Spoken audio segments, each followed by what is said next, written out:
చేస్తే ఆ టైప్ అక్కడనే మ్యాక్సిమం మనకి మనం కట్టడం కాదు అక్కడనే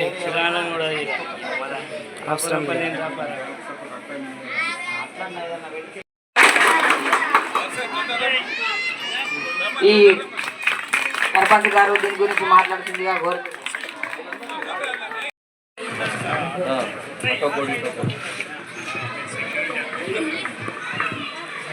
ఈ గ్రామ సభకు అధ్యక్షత వహిస్తున్న సర్పంచ్ గారిని ముందుగా మాట్లాడాల్సిందిగా కోరుతున్నాం.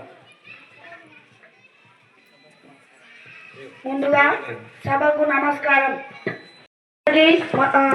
పంచాయతీ సెక్రటరీ గారికి మరియు వార్డ్ మెంబర్లకు ఆదర్శంగా తీసుకొని ఈరోజు గ్రామ సభను ఏర్పాటు చేసుకున్నాం. ధన్యవాదాలు.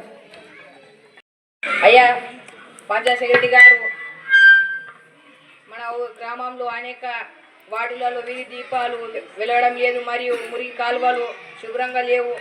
వాటిని శుభ్రంగా ఉంచాలని పంచాయతీ సెక్రటరీ గారిని గ్రామ పంచాయతీ వారికి తెలియజేస్తున్నాం. అదేవిధంగా కరెంటు స్తంభాలకు స్ట్రీట్ లైట్స్ ఏర్పాటు చేయాలని నా యొక్క సందేశనం అందుకు గ్రామ పంచాయతీ ఆఫీసర్ సెక్రటరీ గారిని కోరుచున్నాను. నేను యువత డ్రగ్స్ గురించి చెప్పబోతున్నాను. మా వాడ ప్రాబ్లం, మన గ్రామంలోని చాలామంది యువత మద్యం అలవాటుతో తమ జీవితాలను నాశనం చేసుకుంటున్నారు. దీనికి తోడు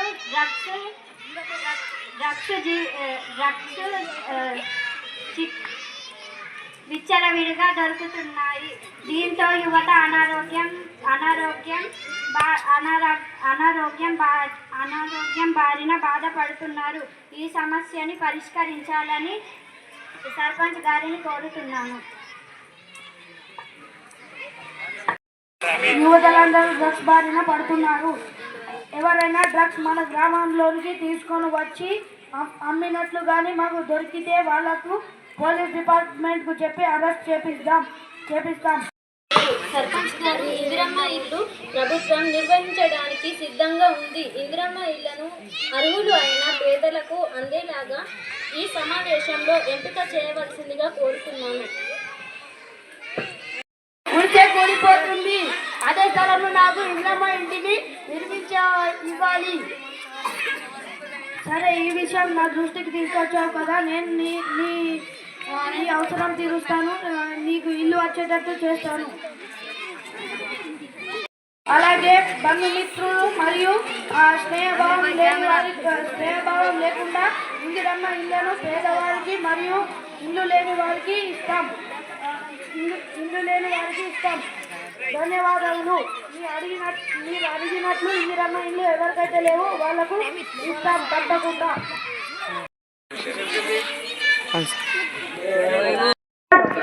దుకాణంను ప్రొద్దున 7 నుండి సాయంత్రం 5 గంటల వరకు తెరిచి ఉంచుతామని తెలియజేస్తున్నాం. ధన్యవాదములు. గారు, మన గ్రామంలో చాలా ఇళ్ల నుండి రేషన్ కార్డులు లేక ఎన్నో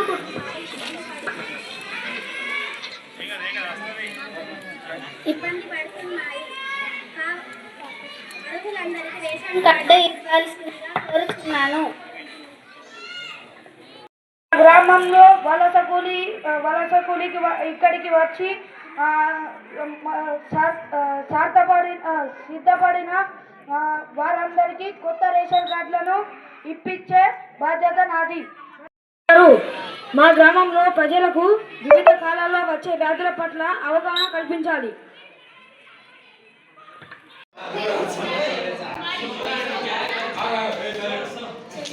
హాస్పిటల్ నుంచి, ప్రైమరీ హెల్త్ సెంటర్ నుంచి డాక్టర్ షేక్ ఫరాన్ అలీ సార్ని ఈ ప్రశ్నకు జవాబు ఇవ్వవలసిందిగా కోరుతున్నాం. వైద్య ఆరోగ్య శాఖ ద్వారా మేము మా సీజనల్ డిసీజెస్ గురించి ప్రజలను చైతన్య పారుస్తున్నాం. మరియు ముఖ్యంగా వర్షాకాలంలో వచ్చే డెంగ్యూ, మలేరియా, టైఫాయిడ్, కొలెరా వంటి వ్యాధులు రాకుండా జాగ్రత్త గురించి అవగాహన కల్పించాము. ఇవే కాకుండా రైతులు పంట పొలాలకు వెళ్ళినప్పుడు తేలు, పాము కాటుగా గురి అవుతుంటారు. ఇలాంటి వాటికి కూడా మందులు మన ప్రైమరీ హెల్త్ సెంటర్లో అందుబాటులో ఉన్నాయి. ఎక్కడ కూడా మంచినీరు ఆగకుండా చూడాలి. ఈగలు, దోమలు కావు. స్టేషన్ వద్ద ప్యాసింజర్ రైలు మాత్రమే ఆగుతున్నవి. ఎక్స్ప్రెస్ రైలు కూడా మన గ్రామంలో ఆగుటకు ప్రయత్నించగలరు. ఈ విషయాన్ని మేము ముందే రైల్వే సిబ్బందికి మేము చెప్పాము. కానీ వాళ్ళు ఎక్స్ప్రెస్ రైలు ఇక్కడ ఆగదన్నారు. ఎందుకంటే ప్యాసింజర్స్ ఇక్కడ ఎక్కరని ఎక్స్ప్రెస్ను ఇక్కడికి ఆపదని చెప్పారు. అయితే ఈ విషయం మేము ముఖ్యమంత్రి సార్ దగ్గరికి తీసుకువెళ్తాం. ధన్యవాదాలు.